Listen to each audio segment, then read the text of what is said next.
Ik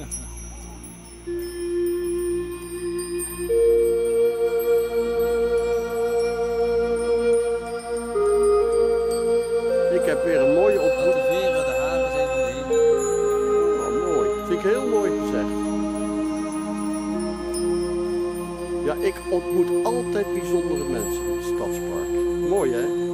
En jij bent ook zo'n bijzonder mens, ja?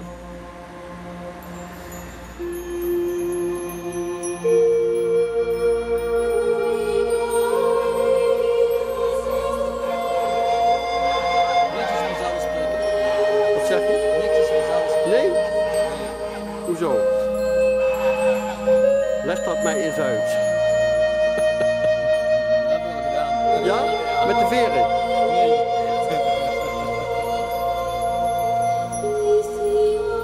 Als je een vraag hebt en je kent niet het antwoord, was het antwoord al eerst. Maar het is hier toch een prachtige omgeving, hè?